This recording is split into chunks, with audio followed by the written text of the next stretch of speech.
Assalamualaikum warahmatullahi wabarakatuh. Perkenalkan, kami dari kelompok 5.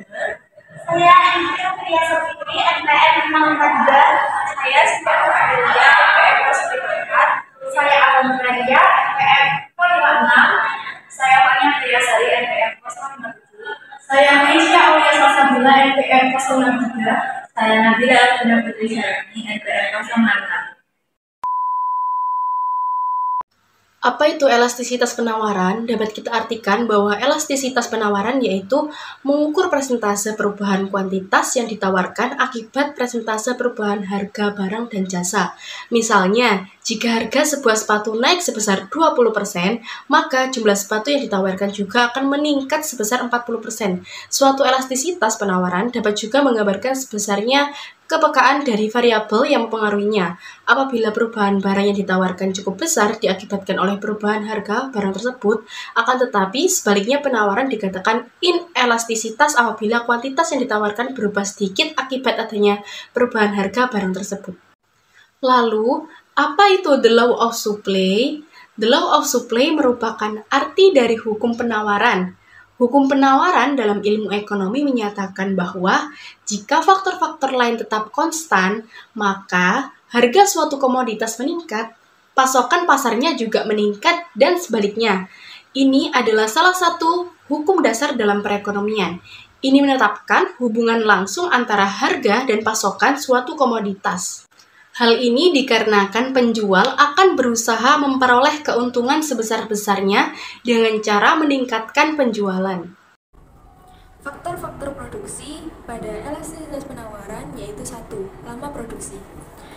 Proses produksi bisa menjadi salah satu faktor yang mempengaruhi elastisitas penawaran. Jika perusahaan bisa memproses serta menghasilkan output dalam waktu cepat, maka elastisitas penawarannya cenderung lebih tinggi, begitu pula sebaliknya. 2. Ketersediaan stok selama lama produksi. Faktor lain yang mempengaruhi elastisitas penawaran adalah ketersediaan stok. Jika ada stok, sehingga perusahaan bisa menghasilkan output secara cepat, maka mereka juga akan lebih mudah menyesuaikan kuantitas dengan perubahan harga. 3. Fleksibilitas proses produksi. Jika proses produksi sebuah perusahaan fleksibel, artinya mereka dapat menyesuaikan perubahan harga dengan lebih cepat. 4. Hambatan masuk pasar. Semakin banyak hambatan untuk memasuki pasar, maka semakin tidak elastis penawaran sebuah produk. Begitu pula sebaliknya. 5. Sifat barang. Faktor lain yang juga mempengaruhi elastisitas penawaran adalah sifat barang. Dalam hal ini, sifat barang yang dimaksud adalah kemampuan untuk menghasilkan produk baru dengan fungsi berbeda. Lalu yang berikutnya, 6. Mobilitas faktor produksi. Mobilitas ini berkaitan dengan transfer sumber daya dari satu fungsi ke fungsi produksi lainnya. Kondisi penawaran bisa elastis jika misalnya tanah yang biasa ditanami kopi bisa digunakan untuk produksi teh saat harganya naik. Manfaat perhitungan elastisitas penawaran lebih banyak untuk kepentingan produsen beberapa hal sebagai berikut. Yang pertama, perusahaan sehat atau tidak semakin elastis, itu artinya respon penawaran terhadap perubahan harga semakin cepat. 2. Kebijakan apa yang akan dibuat untuk periode mendatang? Misal, saat perusahaan berada pada posisi inelastis, maka perusahaan mengambil beberapa kebijakan dengan salah satu cara, yaitu memperbarui teknologi yang berkembang. 3. Apa yang perlu diperbaiki? Apabila perusahaan mau memperbaiki, perlu terlebih dahulu harus melakukan kegiatan menganalisa. Selanjutnya saya akan menjelaskan mengenai rumus elastisitas penawaran. Elastisitas penawaran atau elasticity of supply atau dilambangkan dengan ES merupakan hasil dari persentase perubahan jumlah penawaran yang dibagi dengan persentase perubahan harga. Seperti elastisitas permintaan, maka elastisitas penawaran juga menerapkan metode titik tengah dalam menghitung elastisitasnya. Secara operasional yaitu dirumuskan dengan ES atau elasticity of supply sama dengan delta Q per delta P dikali P per Q. Delta Q sendiri yaitu perubahan jumlah penawaran dengan cara Q2 dikurangi dengan Q1. Sedangkan delta P yaitu perubahan harga dengan cara P2 dikurangi P1. P sendiri yaitu merupakan harga awal atau P1 dan Q1 merupakan jumlah penawaran awal atau Q1. Sesuai hukum penawaran, maka elastisitas penawaran itu bernilai positif dan semakin mendatar kurvanya, maka semakin elastis. Berikutnya contoh soal mengenai perhitungan elastisitas penawaran.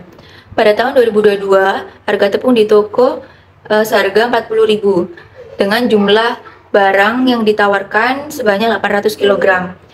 Dan pada tahun berikutnya harga tepung naik menjadi 60.000 dan jumlah tepung yang ditawarkan menjadi 900 kg. Nah, di sini dapat kita ketahui P1 atau P awalnya yaitu 40.000, P2-nya yaitu 60.000.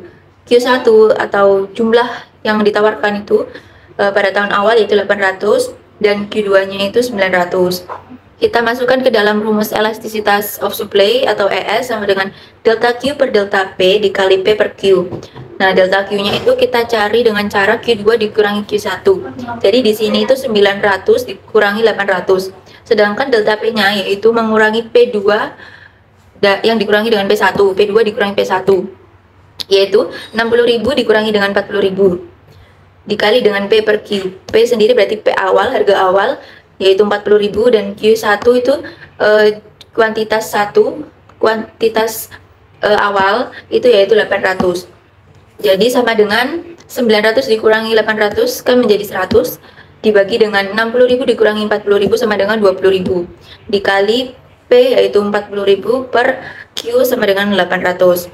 Jadi dapat diketahui nilai elastisitas penawarannya yaitu 0,5, dan 0,5 itu kurang dari 1 dan termasuk ke dalam inelastis. Baik, di sini saya akan menjelaskan jenis-jenis elastisitas penawaran. Yang pertama adalah penawaran inelastis sempurna, yakni ketika elastisitas sama dengan 0. Terjadi ketika perubahan harga tidak mempengaruhi jumlah barang yang ditawarkan oleh produsen. Saya akan memberikan contoh sebagai berikut. Ketika harga 4 naik ke 5, suatu harga mengalami kenaikan.